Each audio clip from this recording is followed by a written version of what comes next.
Movie शुरू होते हैं। मूवी के शुरू में हमें एक आदमी स्पाला को दिखाया जाता है। यहाँ पर हमें सीन 1900 का दिखाया गया है। इस जमाने में स्लाइड पर सफर करना ही बहुत नॉर्मल था। चीजों को एक जगह से दूसरी जगह पर ले जाने के लिए स्लाइड राइड का यूज किया जाता था। स्लाइड के लिए खास किस्म के डॉग्स का इस्तेमाल किया जाता था। स्पाला एक स्लाइड राइड था। इसके पास एक बहुत ही अच्छी नस्ल के डॉग्स थे जो कि इसके सफर और काम को बहुत ज्यादा इजी बनाते थे। एक दिन स्पाला के पास एक नए पपी की बर्थ होती है। ये साइबेरियन हंस का पपी था और ये डॉग काफी ज्यादा कमजोर होते हैं। था कि ये डॉग्स इसके किसी भी काम का नहीं है, क्योंकि ये इस डॉग को बाकी डॉग्स के साथ स्लाइड राइड पर लेकर नहीं जा सकता था। इसीलिए स्पाला चाहता था कि इस डॉग को किसी और को दे दे, मगर स्पाला की वाइफ ऐसा बिल्कुल नहीं चाहती थी। स्पाला की वाइफ इस डॉग का नाम टोगो रखती है। वो कहती है कि टोगो मुझे अपने बच्चों की तरह प्यारा है, ये ज्यादा करीब है और मैं इनमें से किसी को भी अपने से दूर नहीं करना चाहती। हमें टोगो को एक मौका देना चाहिए। वैसे भी ये अभी बहुत छोटा है, हमें इसके बारे में कोई भी कंफ्यूजन नहीं निकालना चाहिए। अब स्पाला ऐसा चाहता तो नहीं था, वो अपनी वाइफ की बात को मानता है। अब जैसे जैसे वक्त गुजर रहा था टोगो बड़ा हो रहा था, लेकिन टोगो काफी ज्यादा शैतान था और इसने स्पाला की नाक में दम कर रखा था। स्पाला की वाइफ हमेशा स्पाला से ये कहती थी कि वो टोगो को अपने साथ स्लाइड राइड पर लेकर जाए, मगर स्पाला अपनी वाइफ से यही कहता है कि टोगो अभी बहुत ज्यादा वीक है, ये स्लाइड राइड पर सर्वाइव नहीं कर सकता। स्पाला अब एक दिन टोगो को अपने दोस्त को दे आता है, मगर स्पाला की वाइफ ये जानती थी कि टोगो जितना ज्यादा शैतान है इसको कोई भी नहीं रख सकता। और अब ये होता भी यही है। अगले दिन इस स्पाला का फ्रेंड टोगो को वापस ले आता है और कहता है कि ये तुम्हारा डॉग बहुत ज्यादा शैतान है, मैं इसे अपने साथ नहीं रख सकता। और इस बात पर स्पाला की वाइफ बहुत ज्यादा मुस्कुराती है, क्योंकि टोगो वाकई ही शरारती था। स्पाला जब भी अपने बाकी डॉग्स को राइड पर लेकर जाता था तो टोगो इसके पीछे आता था। हालांकि स्पाला टोगो को फेंस के पीछे बंद कर देता, मगर फिर भी वो जमीन को खोदकर वहां से भाग जाता है और सीधा ही स्पाला के पीछे जाता है। अब टोगो के आने से बाकी डॉग्स के साथ मस्ती करता है, जिसकी वजह से स्पाला प्रैक्टिस खराब हो जाती है। वो अपने डॉग्स के साथ गिर रहा था, वो एक दिन पानी में भी गिर जाता है। स्पाला इसकी शरारतों से तंग आ चुका था, इसीलिए वो टोगो को एक रूम में बंद कर देता है, मगर टोगो वहां से भी किसी तरह से बाहर निकल आता है। अब एक दिन स्पाला अपनी फीमेल फ्रेंड को कन्विंस करता है वो टोगो को अपने पास रख ले। स्पाला की फ्रेंड बहुत ही ज्यादा स्ट्रिक्ट थी, वो कहती है कि टोगो को रूम में ही रहना होगा। खैर स्पाला को इस बात से कोई भी मसला नहीं था।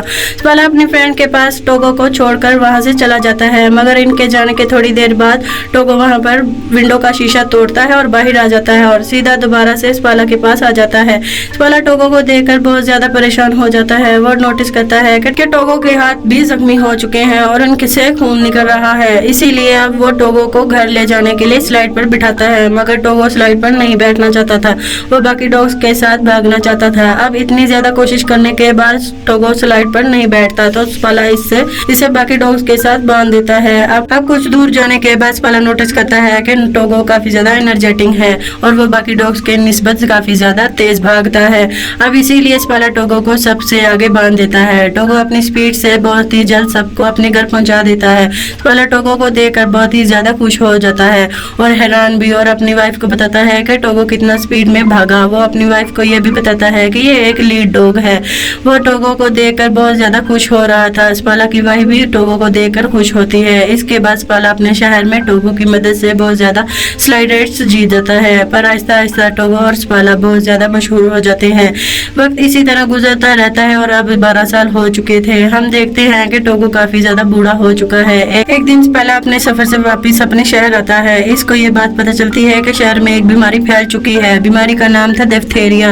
वो बच्चों पर बहुत ज्यादा इफेक्ट हो रही थी। इस बीमारी से बच्चों की जान भी जा रही थी और सब लोग बहुत ज्यादा परेशान थे। अब मेयर वहाँ पर एक मीटिंग बुलाता है जिसमें स्पाला भी जाता है।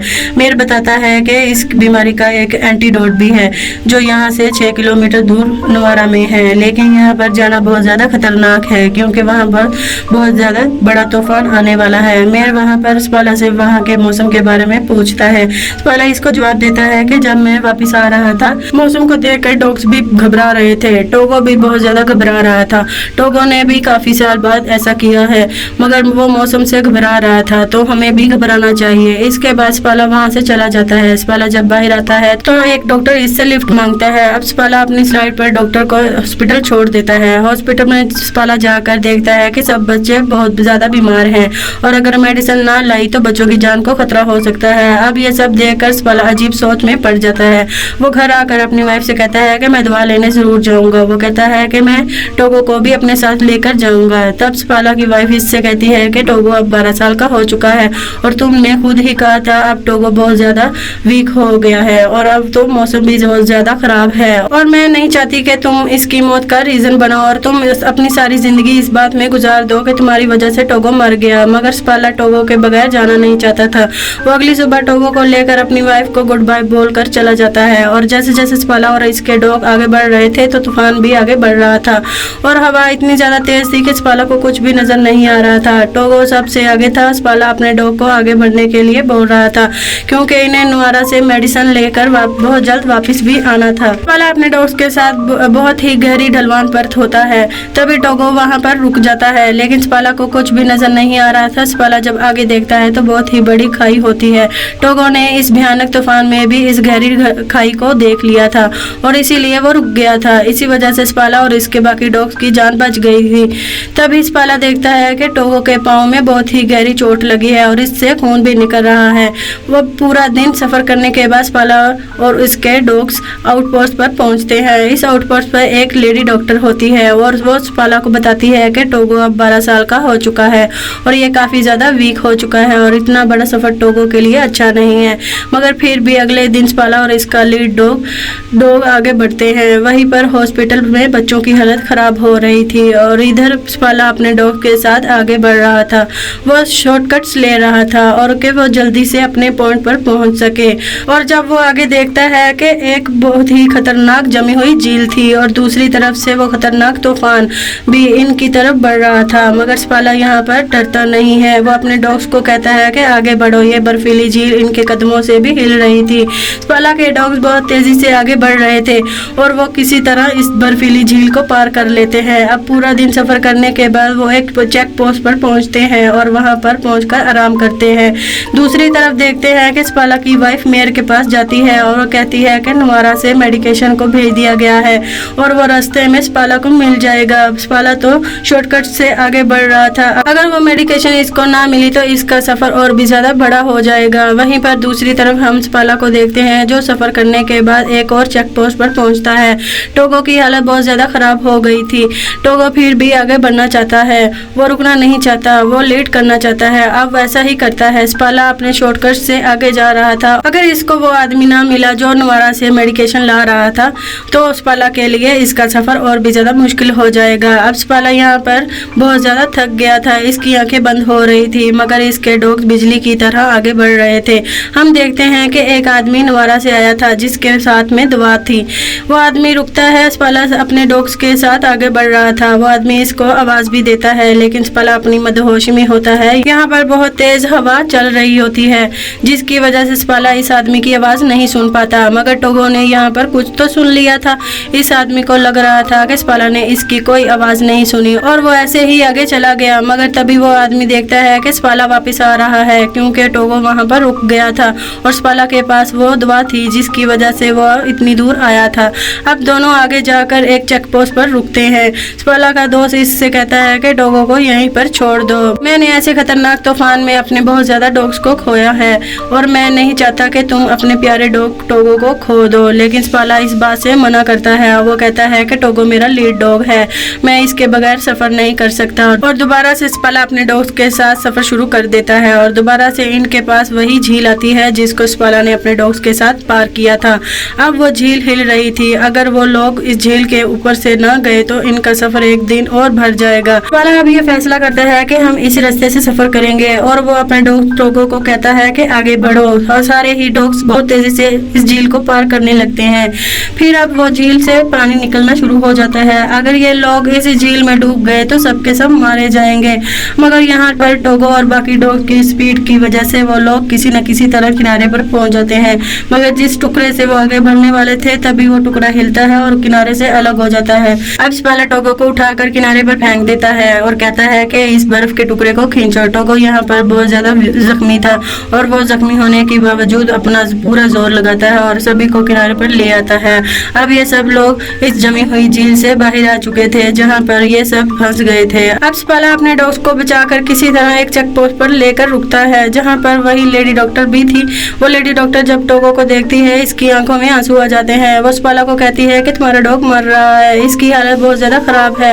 वो यहाँ पर स्पाला को भी उदास कर देती है कि टोगो स्पाला को बहुत ज्यादा प्यारा था। स्पाला रात रात गुजारने के बाद जब अपना सफर शुरू करता है, वो टोगो को आगे नहीं बांधता बल्कि पीछे बांध देता है, क्योंकि वो बहुत ज्यादा बीमार था और जख्मी होने की वजह से सफर कर नहीं सकता था। मगर टोगो फिर भी अपनी पोजीशन पर खड़ा हो जाता है। स्पाला ये समझ जाता है कि टोगो अभी रेस्ट नहीं करना चाहता और वो अब भी अपनी जगह पर खड़ा हो जाता है और अपना सफर खत्म करना चाहता है। टोगो को आगे बांधकर वो अपना सफर शुरू करते हैं। आखिरकार कुछ घंटों के बाद तूफान इतना ज्यादा खतरनाक हो जाता है कि स्पाला को कुछ नजर नहीं आ रहा था और ना ही स्पाला को रास्ता नजर आ रहा था। वो टोगो के पास जाता है और कहता है कि मुझे तो रास्ता नजर नहीं आ रहा, तुम्हें हमें ही रास्ता दिखाना होगा, हमें नेक्स्ट पोस्ट पर लेकर जाना होगा। जिससे टोगो इनको आगे लेकर जाता है। इतनी दूर जाने के बाद टोगो भी थक गया था और वो वहीं बैठ गया था। अब स्पाला उठकर टोगो के पास जाता है और इसे कहता है कि तुम्हें उठना होगा, हमें ये मेडिसिन लेकर जाना होगा, अगर हम आगे ना बढ़े तो यहीं पर मारे जाएंगे। मगर टोगो इसकी बात का कोई रिस्पॉन्स नहीं देता। स्पाला इस बात पर बहुत ज्यादा खुश था कि टोगो की वजह से इसकी जान बच गई। तभी वहीं कोई आदमी लालटेन लेकर आता है। यहाँ पर टोगो ने अपना काम कर दिया था, स्पाला को एक चेक पोस्ट पर पहुंचा दिया था।